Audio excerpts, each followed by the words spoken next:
तो ये कहानी है बेताल पचीसी की पहली कहानी। इसमें काशी में प्रताप मुकुट नाम का एक राजा राज्य करता था। उसको वज्र मुकुट नाम का एक बेटा था। एक दिन राजकुमार दीवान के लड़के को साथ लेकर शिकार खेलने जंगल गया। घूमते घूमते उन्हें तालाब मिला। उसके पानी में कमल खिले थे और हंस किलोल कर रहे थे। किनारों पर घने पेड़ थे जिन पर पक्षी चहचहा रहे थे। दोनों मित्र वहां रुक गए और तालाब के पानी में हाथ मुंह धोकर ऊपर महादेव के मंदिर पर गए। घोड़ों को उन्होंने मंदिर के बाहर बांध दिया। वो मंदिर में दर्शन करके बाहर आए तो देखते क्या है कि तालाब के किनारे राजकुमारी अपनी सहेलियों के साथ स्नान करने आई है। दीवान का लड़का तो वहीं एक पेड़ के नीचे बैठा रहा, पर राजकुमार से रहा न गया। वह आगे बढ़ गया। राजकुमारी ने उसकी ओर देखा तो वह उस पर मोहित हो गया। राजकुमारी भी उसकी तरफ देखती रही। फिर उसने क्या किया कि जूड़े में से कमल का फूल निकाला, कान से लगाया, दांत से कुतरा, पैर के नीचे दबाया और फिर छाती से लगा अपनी सखियों के साथ चली गई। उसके जाने पर राजकुमार निराश हो अपने मित्र के पास आया और सब हाल सुनाकर बोला, मैं इस राजकुमारी के बिना नहीं रह सकता, पर मुझे न तो उसका नाम मालूम है न ठिकाना। वह कैसे मिलेगी? दीवान के लड़के ने कहा, राजकुमार आप इतना घबराएं नहीं, वह सब कुछ बता गई है। राजकुमार ने पूछा, कैसे? वह बोला, उसने कमल का फूल सिर से उतार कर कानों से लगाया तो उसने बताया कि मैं कर्नाटक की रहने वाली हूँ।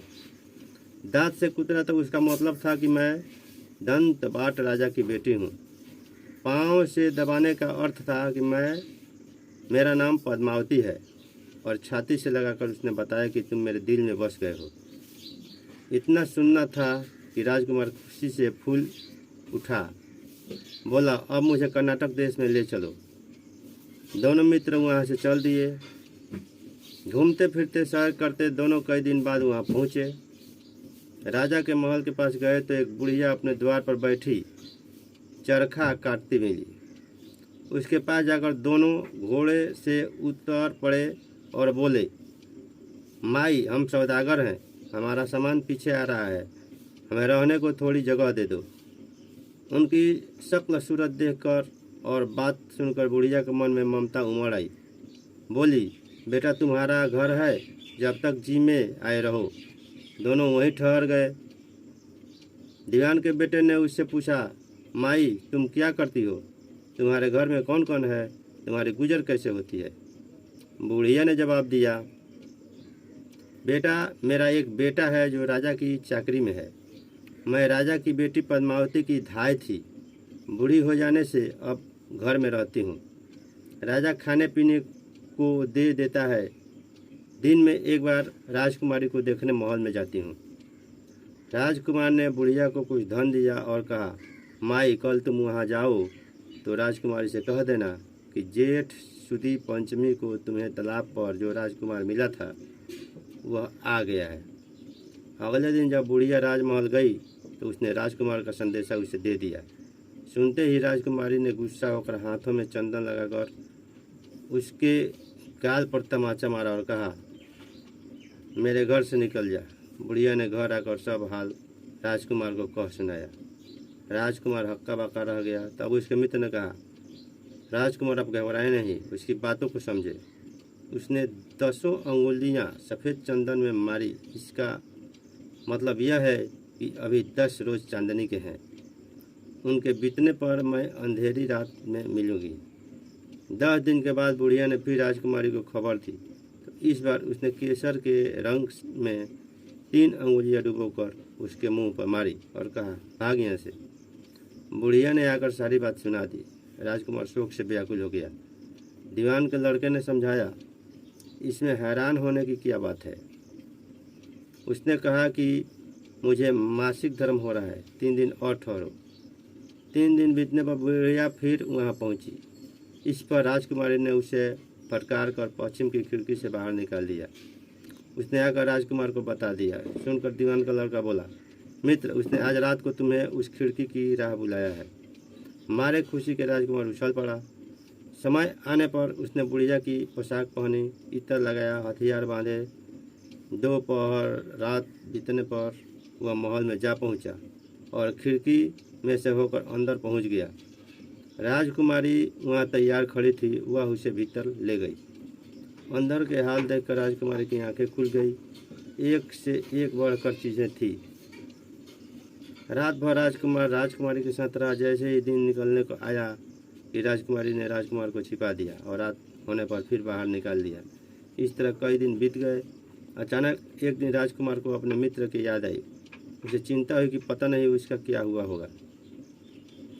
उदास देखकर राजकुमारी ने कारण पूछा तो उसने बता दिया। बोला, वह मेरा बड़ा प्यारा दोस्त है, बड़ा चतुर है। उसकी होशियारी से ही तो तुम मुझे मिल पाई हो। राजकुमारी ने कहा, मैं उसके लिए बढ़िया बढ़िया भोजन बनवाती हूँ, तुम उसे खिलाकर तसल्ली देकर लौट आना। खाना साथ में लेकर राजकुमार अपने मित्र के पास पहुंचा।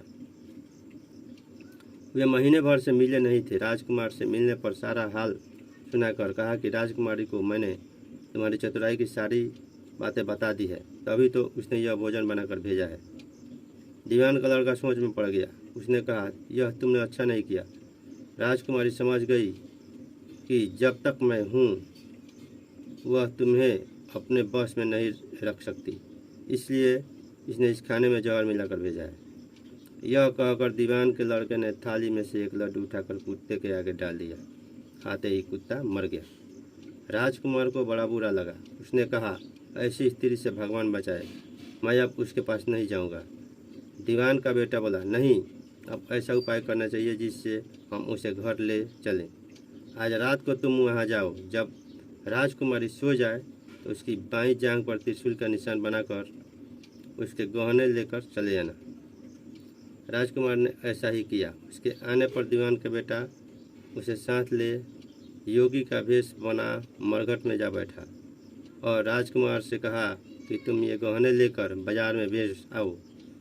कोई पकड़े तो कह देना कि मेरे गुरु के पास चलो और उसे यहाँ ले आना। राजकुमार गहने लेकर शहर गया और महल के पास एक सुनार को उन्हें दिखाया। देखते ही सुनार ने उसे पहचान लिया और कोतवाल के पास ले गया। कोतवाल ने पूछा तो उसने कह दिया कि ये गुरु ने मुझे दिए हैं। गुरु को भी पकड़वा लिया गया। सब राजा के सामने पहुँचे। राजा ने पूछा, जोगी महाराज, ये गहने आपको कहाँ मिले? जोगी बने दीवान के बेटे ने कहा, महाराज, मैं मसान में काली 14 को डाकनी मंत्र सिद्ध कर रहा था कि डाकनी आई। मैंने उसके गहने उतार लिए और उसकी बाईं जांघ में त्रिशूल का निशान बना दिया।